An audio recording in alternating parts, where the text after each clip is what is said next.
Ayan guys, good morning, makulimlim, umahambon. So solo flight ko ngayon, wala naman akong gagawin sa bahay. Let's go sa lote. Kaso ayan, bad trip, umulan na guys, umulan na. Ayan, papunta na ako sa lote ni Elvis. Mag-ano sana ako magbabawas ako nung puno ng nyog kahit konti. Kasi mamaya mga alas 10 uuwi na rin ako para magluto ng pagkain ng dalawang bata.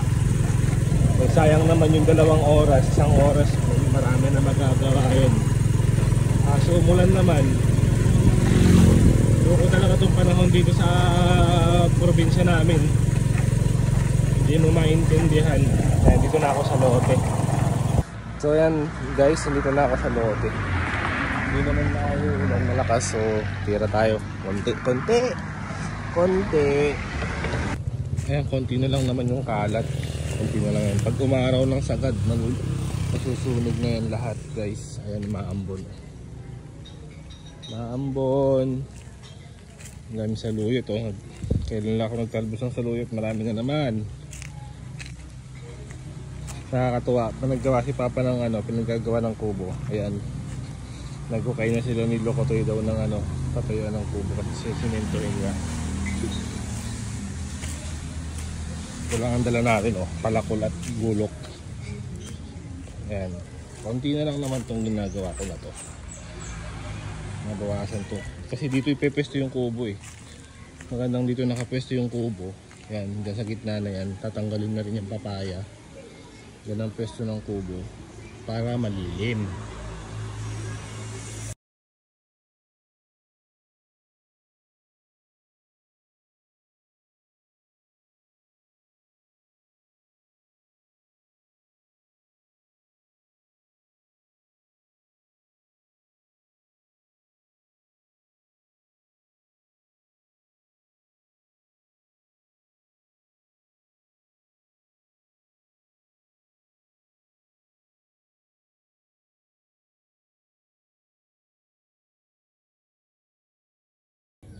Ayan guys, konti na lang.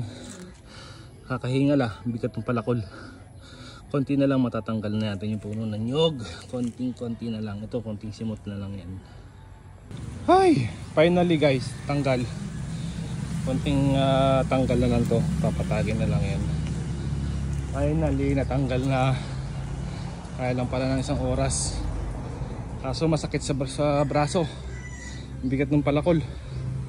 Tapos ang tigas pa nung paikot ng puno ng nyog. Yung gitna malambot.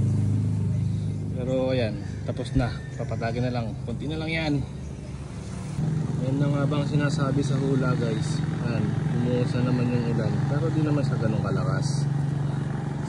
Pag lumakas pa yan, tayo uuwi na. Ayan. Buti na putol ko na yung nyog. Konti na lang yun. Medyo ipapatag na lang ng konti. Hindi tuloy masunog tong mga ibang basura dito kasi ulan ng ulan, halos araw-araw umuulan. Kaya ayaw matuyo ng basura, hindi masunog. So ayan guys, tayo pupunta muna sa palengke. Tayo bibili ng lutuing ulam para sa mga bata. 11:30 ang labas nila, so dapat naka-ready na yung pagkain ng 11. Ayan guys, napadaan ako sa Chinese supermarket. Pili tayo ng baunan ng mga bata kasi mamaya magluluto tayo ng banana cue. Ayan, umulan na guys, umulan. Pauwi na ako, kabili na ako ng pata ng baboy, 420 pesos. Sitaw, isang tali, 20. Dahon ng kangkong, pangit kasi yung pechay, kaya dahon ng kangkong ang binili ko, 20 pesos. Ayan, dito na ako sa bahay. Ito na pamili natin guys. Sitaw, 20 pesos. Kangkong, 20 pesos. Karne, 420 sa kalahati. Kasi isang pata binili ko yung pinakamura 280 ang kilo. Ito, may tantan, ayan, Raptor. Problema kasi dito guys, pag yung appliances is galing ng ibang bansa, tatluhan. Hindi siya ganito. Kaya kailangan gumamit ng adapter.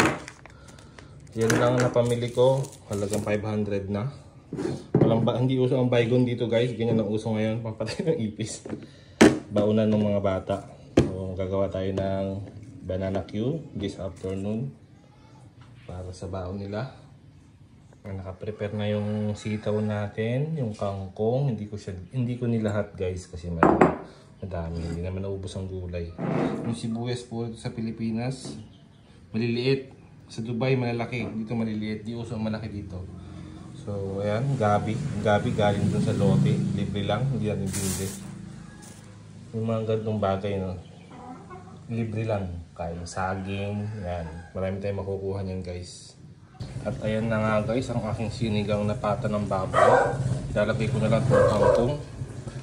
Hindi natin lumambot yung kangkong. Iba kasi ang kangkong dito guys, more on tangkay. Kaya pinapakuluan mabuti. Hindi katulad sa Dubai na dahon lang. Ayan guys, tapos na kaming kumain. Magluluto naman ako ng banana Q. Baon ng aking mga bulilit. Alas 12 ng tanghali. Sobrang dilim. Ayan. Ayan po ang weather update natin. Ang dilim ng ating kalangitan. Ang dilim dito, nakasindi na ang ilaw namin, no? Alas 12 ng tanghali. Nakasindi yung ilaw. Ayan ang panahon. Pag umuusap ko lang ngayon, malakas. Ang sinasabi sa hula, bumuhos na siya pero nagwa-warm up pa lang. Mahina pa eh. Warm up pa lang siya, warm up. Mahina pa. Pero mamaya lalakas na yan. Bago ka lumakas, ihahatid muna yung mga bata sa school ha. Ito yung isang bata, nagsasapatos na siya. Mag-aalauna na. Pasok na naman sila. Ito, nakapagsapatos na siya. Hiya! Na sila ulit. Pasok na naman sa school. Maulan sa labas, hindi tayo makatrabaho sa labas. So ito, naghanap ako ng gagawin. Actually, ito galing to sa lumang jacket. Nakuha ko sa warehouse. Dalawa to eh.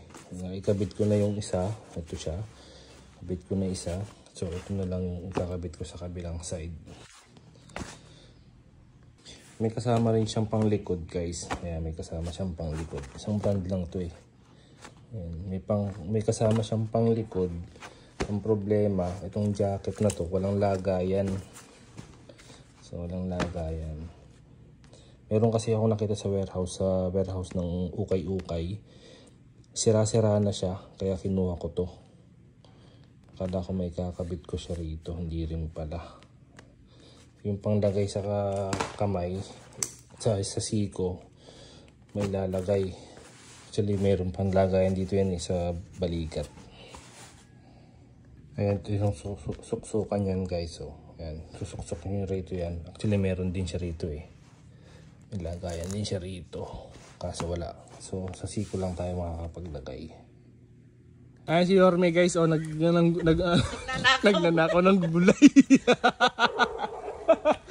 Nagnakaw ako ng gulay. Para walang bukid ay ano. Wala naman kasing tanim doon sa bukid. May papaya na, may saluyot pa. Ay, pritong isda na lang ang bibilin. Galunggong na lang ang kulang nito. Saluyot, papaya, saka 2 buwig na saging. Ayun o. Solve! Ayan guys. Alas 6 pa lang ng hapon. Gabi na dito. Alas 6 pa lang ng hapon. Gabi na dito sa amin. Ayan. Tapos ang daming lamok. Kasi nag-uulan. Ayan. Maghapon ganyan yung ulan. Ambon-ambon lang siya. Hindi siya hindi man siya lumakas. Titila tapos aambon ulit. Ayan, ganyan lang yan siya guys. Maambon, Nathan.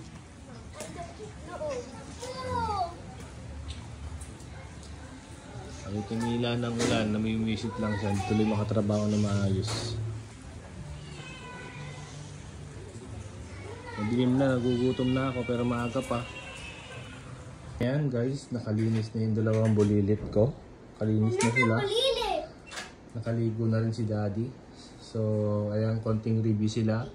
Kasi may exam pa sila tomorrow. So, ayan, basa-basa konti. Basa-basa kunwari.